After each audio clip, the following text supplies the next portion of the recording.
Assalamualaikum warahmatullahi wabarakatuh. Kami dari kelompok 4 akan membahas materi mengenai isu dan masalah sosial budaya dalam pembelajaran IPS. Kami dari kelompok 4 yang beranggotakan 5 orang, di antaranya yaitu Novi Intansari, Dwi Fitri Fatmawati, Amaliana Rahmawati, Ilmiah Fauziah, dan Radia Septaning Tias. Poin-poin yang akan kami bahas dari materi ini adalah yang pertama, yaitu pengertian isu dan masalah sosial dalam pembelajaran IPS. Kedua, isu-isu dan masalah sosial budaya dalam pembelajaran IPS. Ketiga, manfaat mempelajari isu-isu sosial budaya dalam pendidikan IPS. Dan yang keempat, studi kasus isu-isu dan masalah sosial budaya dalam pembelajaran IPS. Saya, Radia Septaning Tias, akan membahas materi yang pertama, yaitu pengertian isu dan masalah sosial dalam pembelajaran IPS. Isu merupakan sebuah wacana yang mampu menyita perhatian masyarakat secara luas. Bagaimana masyarakat merespon isu tersebut, salah satunya ditentukan oleh kuatnya pengaruh dan desas-desus yang ditimbulkan dari isu tersebut. Dari isu lingkungan hidup, pasar bebas, pergeseran ideologi, dan hak asasi manusia yang terjadi di Indonesia.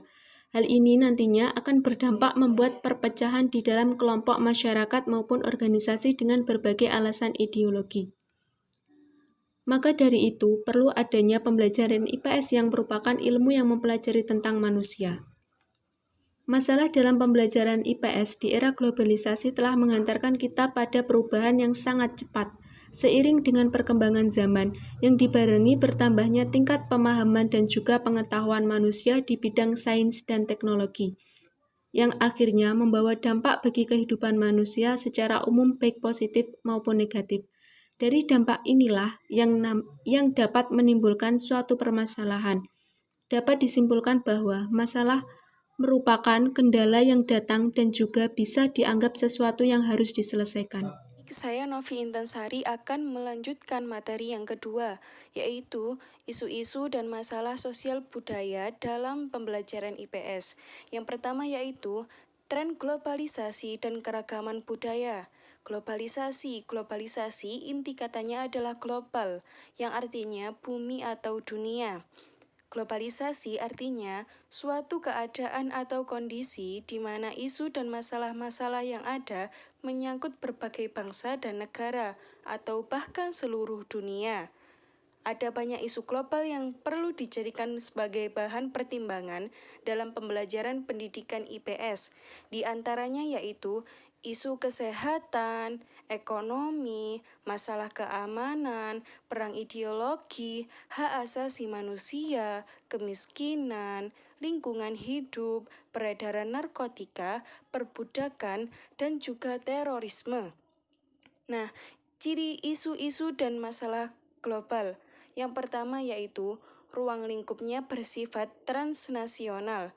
Isu-isu dan masalah hanya dapat diselesaikan melalui tindakan multilateral.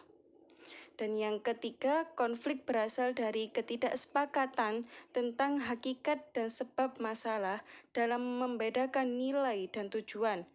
Kemudian yang keempat, masalah dan isu-isu mempunyai sifat terus-menerus. Dan yang kelima, isu dan masalah terkait dengan hal lain. Kemudian ada keragaman budaya. Keragaman budaya dapat diartikan sebagai suatu keadaan di mana suatu masyarakat memiliki lebih dari satu perangkat gagasan, tindakan, dan hasil karya. Dalam masyarakat yang memiliki keanekaragaman budaya, timbul berbagai masalah dan isu-isu, di antaranya adalah pembauran, prasangka, dan etnosentrisme, atau melahirkan superioritas dan inferioritas. Kemudian yang kedua yaitu masalah-masalah lingkungan dan pendidikan lingkungan dalam pembelajaran IPS. Usaha-usaha yang dilakukan oleh manusia itu pada gilirannya membawa dampak pada perubahan tatanan lingkungan alam yang ada. Seringkali dampak yang ditumbuhkan oleh lingkungan alam itu sedemikian rupa sehingga tidak menguntungkan juga bagi kehidupan manusia. Bencana alam seperti banjir, bahaya kekeringan, kelaparan, tanah yang tandus, polusi udara, tanah, dan air, baik secara langsung maupun tidak langsung, bersumber dari ulah manusia juga. Kemudian yang ketiga yaitu masalah-masalah hukum ketertiban dan kesadaran hukum dalam pembelajaran IPS. Di dalam interaksi sosial akan ada benturan-benturan kepentingan antara individu. Apabila dibiarkan akan menimbulkan suasana yang tidak aman dan tidak tertib. Oleh karena itu, perlu adanya aturan-aturan baik tertulis maupun tidak yang bersifat mengikat dan memaksa agar individu atau anggota masyarakat menaatinya. Kumpulan aturan-aturan tersebut kemudian dikenal dengan istilah hukum. Apabila di antara individu tersebut tidak mengindahkan kaidah-kaidah hukum yang berlaku, maka akan muncul sebuah masalah hukum. Saya Ilmiah Fauzia akan melanjutkan pembahasan dari pemateri yang sebelumnya. Selanjutnya yaitu masalah-masalah kesadaran hukum dan pendidikan kesadaran hukum warga negara dalam pembelajaran IPS. Manusia sejak dilahirkan memerlukan proses interaksi dengan manusia lain. Dalam melakukan interaksinya, manusia selalu menghadapi dua lingkungan, yaitu lingkungan fisik atau alam dan lingkungan sosial atau masyarakat. Contoh lingkungan fisik yaitu bagaimana manusia berinteraksi dengan pendayagunaan laut, hutan, sungai, dan lain-lain. Sedangkan contoh lingkungan sosial yaitu bagaimana manusia berinteraksi dengan sesama manusia dalam suatu masyarakat. Ketika manusia melakukan interaksi dengan kedua lingkungan tersebut, maka dihadapkan pada aturan-aturan atau hukum-hukum yang tertulis maupun tidak tertulis. Dengan adanya hukum yang mengikat, bagi setiap anggota masyarakat harus memiliki kesadaran hukum. Kesadaran hukum ini yang dimaksud adalah dia mengetahui mana yang boleh dia lakukan dan mana yang tidak boleh dilakukan menurut dasar hukum yang telah digariskan. Selain itu, kesadaran dapat pula menimbulkan pemahaman individu antara hak dan kewajiban yang dimiliki oleh individu tersebut. Selanjutnya yaitu keterkaitan pendidikan IPS dengan masalah-masalah kesadaran hukum dan pendidikan kesadaran hukum negara. Ilmu-ilmu sosial dipolakan untuk menggambarkan human knowledge melalui penelitian, penemuan, eksperimen, dan sebagainya dengan materi dan permasalahan yang kompleks. IPS dipolakan untuk tujuan-tujuan instruksional dengan materi sederhana mungkin, menarik, mudah dimengerti, dan mudah dipelajari. Tingkat masalah sosial dilihat dari tingkat masalah wilayahnya. Sosial itu dapat dibagi menjadi 4 macam. Yang pertama, masalah sosial tingkat lokal, yaitu di mana suatu masalah yang timbul di suatu daerah seperti tingkat kabupaten atau tingkat provinsi dan dampak dari masalah tersebut hanya dirasakan di tingkat daerah tersebut. Misalnya, masalah kenakalan remaja seperti tawuran, minuman keras, dan narkoba di daerah Kabupaten Tasikmalaya atau daerah tingkat 1 Jawa Barat. Yang kedua yaitu masalah sosial tingkat nasional, di mana akibat atau dampak dari masalah tersebut dirasakan oleh seluruh rakyat atau masyarakat di suatu negara. Misalnya masalah disintegrasi bangsa di Indonesia, masalah pengangguran, masalah kepadatan penduduk. Masalah yang berskala nasional dampaknya akan lebih buruk dari negara dan bangsa ini bila tidak atau belum ada solusi yang memadai dan efektif. Yang ketiga yaitu masalah sosial tingkat regional. Masalah ini terjadi dan dampaknya akan dirasakan oleh negara-negara dan bangsa yang berada di sebuah region, wilayah, atau kawasan tertentu, seperti kawasan Asia Tenggara yang terdiri dari beberapa negara termasuk Indonesia, Brunei, dan Malaysia. Yang keempat yaitu masalah sosial tingkat internasional, yaitu di mana akibat atau dampak dari masalah yang timbul dirasakan dan mengusik semua bangsa yang ada di muka bumi ini tanpa terkecuali. Contohnya masalah terorisme, resesi ekonomi dunia, dan sebagainya. Sebesar apapun permasalahan yang dihadapi dalam kehidupan dunia, tentu ada solusinya. Namun, semua unsur terkait dalam masalah tersebut harus bahu-membahu dan kerjasama yang harmonis, sehingga semua masalah yang dihadapi dapat teratasi. Saya, Amaliana Rahmawati, akan menjelaskan tentang materi yang ketiga, yakni materi tentang manfaat mempelajari isu-isu sosial budaya dalam pendidikan IPS. Yang pertama, dapat membantu melatih anak didik agar mampu memilih kemampuan untuk mengenal dan menganalisis suatu persoalan dari berbagai sudut pandang secara komprehensif.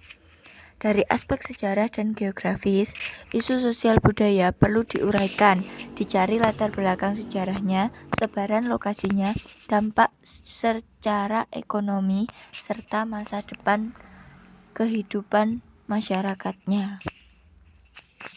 Yang kedua, yakni peserta didik dibiasakan paham isu yang berkembang di level global, nasional, lokal, dan keterkaitan serta pengaruh dari isu-isu tersebut.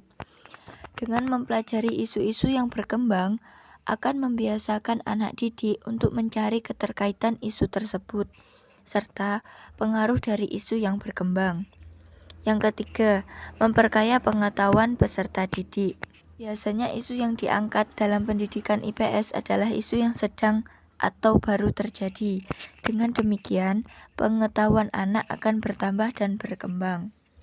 Yang keempat, memperkuat pemahaman peserta didik, juga mendorong peserta didik memberi solusi untuk mengatasi fenomena yang terjadi pada level lokal dan keluarga. Jika peserta didik sudah mengetahui pengaruh dari isu tersebut, maka peserta didik juga dapat memberikan solusi atas apa dan pengaruh apa yang terjadi. Yang kelima, yaitu mampu meredam dampak negatif isu global yang berkembang. Dengan mengetahui pengaruh serta memberikan solusi atas isu yang terjadi, secara tidak langsung, peserta didik akan dapat menekan dampak negatif dari isu tersebut. Yang keenam, peserta didik juga didorong berimajinasi. Jika kelak menjadi orang yang berkedudukan penting, misalnya menteri atau gubernur, strategi apa yang akan dilakukan dan pihak-pihak mana yang akan dilibatkan. Di sini, peserta didik diajak berpikir kritis dan tindak lanjut atas apa yang sudah diketahui tentang isu, pengaruh isu, solusi, serta dampak buruknya. Yang ketujuh, pembelajaran pendidikan IPS akan lebih bermakna. Mempelajari isu secara konstekstual akan menambah daya tarik tersendiri bagi peserta didik dan menjadikan pembelajaran akan lebih bermakna. Sekian dari saya. Saya Dwi Fitri Fatmawati akan menjelaskan tentang studi kasus, isu, dan masalah sosial budaya dalam pembelajaran ilmu pengetahuan sosial. Salah satu tujuan dari bangsa Indonesia ialah mencerdaskan kehidupan bangsa, sebagaimana yang tertuang dalam pembukaan Undang-Undang Dasar 1945.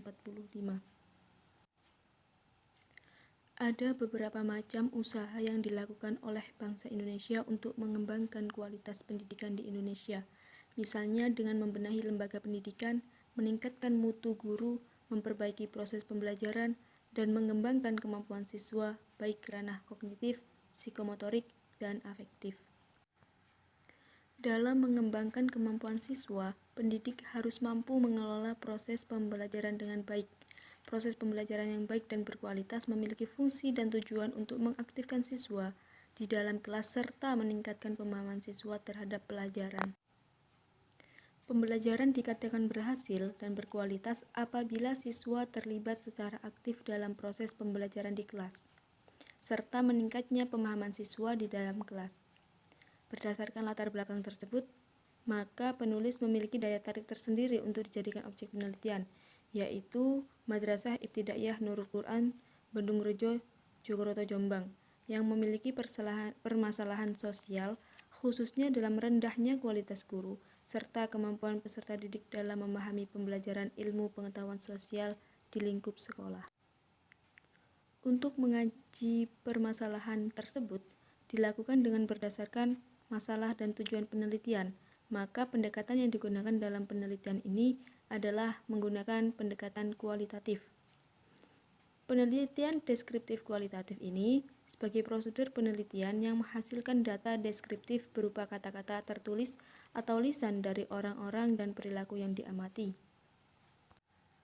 Maka penelitian ini mempelajari realitas sosial dalam dinamika pendidikan IPS pada Madrasah Ibtidaiyah Nurul Quran dengan memusatkan perhatian pada guru dan peserta didik yang mengalami masalah pembelajaran ilmu pengetahuan sosial. Yang pertama yaitu rendahnya kualitas guru. Guru harus mempunyai 4 kompetensi yang harus dimiliki, yaitu kompetensi pedagogik, profesional, kepribadian, dan sosial. Namun dalam proses belajar mengajar, guru juga mempunyai suatu masalah, yaitu guru yang mengajarkan mata pelajaran IPS secara terpadu menginginkan model pembelajaran secara terpisah sesuai dengan bahan kajian keilmuannya. Guru yang bersangkutan merasa tidak sanggup mempelajarkan materi IPS yang tidak sesuai dengan latar belakang keilmuannya. Misalnya, ada guru yang mengambil spesialisasi ilmu pendidikan sejarah, maka yang ingin dibelajarkan pada peserta didik terbatas pada materi yang bersangkutan dengan materi sejarah saja, sedangkan materi kajian lainnya ingin diserahkan pada guru IPS yang memiliki spesialisasi yang sesuai. Terkadang hanya tersedia 1 atau 2 orang yang memiliki spesialisasi khusus di bidangnya. Oleh sebab itu, guru tetap mata pelajaran IPS sangatlah terbatas. Kemudian yang kedua yaitu tingkat pemahaman siswa terhadap pembelajaran IPS.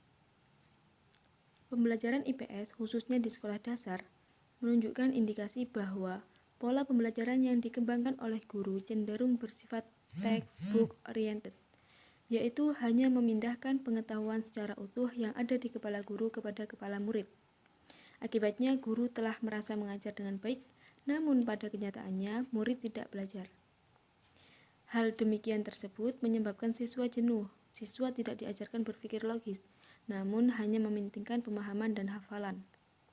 Hal ini yang membuat pelajaran IPS kurang digemari banyak siswa. Pembelajaran IPS terkesan tidak menarik bagi siswa karena ruang lingkupnya yang luas. Selain itu, kejenuhan dalam pembelajaran IPS akan membuat siswa kurang fokus dalam belajar.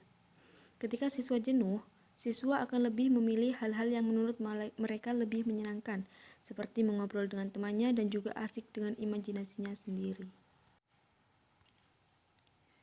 Kemudian, solusi untuk mengatasi permasalahan pembelajaran IPS, yaitu proses pembelajaran yang menyenangkan, merupakan salah satu faktor yang dapat menunjang keberhasilan suatu pembelajaran. Karena ketika pembelajaran itu dilakukan dengan cara yang menyenangkan, maka materi yang dipelajari akan mudah diterima dan dimengerti dengan baik oleh siswa. Untuk mengatasi pembelajaran IPS agar tidak monoton dan lebih bervariasi, maka dapat digunakan media pembelajaran. Tujuan penggunaan media pembelajaran tersebut adalah untuk memperjelas penyampaian materi pelajaran, serta memfokuskan perhatian siswa terhadap materi pelajaran. Menciptakan suasana belajar yang variatif dan aktif juga penting. Ada beberapa metode pembelajaran yang harus divariasikan oleh guru kelas, misalnya tanya jawab, kartu berpasangan, mind mapping, dan lain sebagainya. Itulah tadi penjelasan dari kelompok 4. Kurang lebihnya mohon maaf. Apabila ada salah kata, mohon dimaafkan. Sekian dari kami. Wallahul muwafiq ila aqwamit thoriq. Wassalamualaikum warahmatullahi wabarakatuh.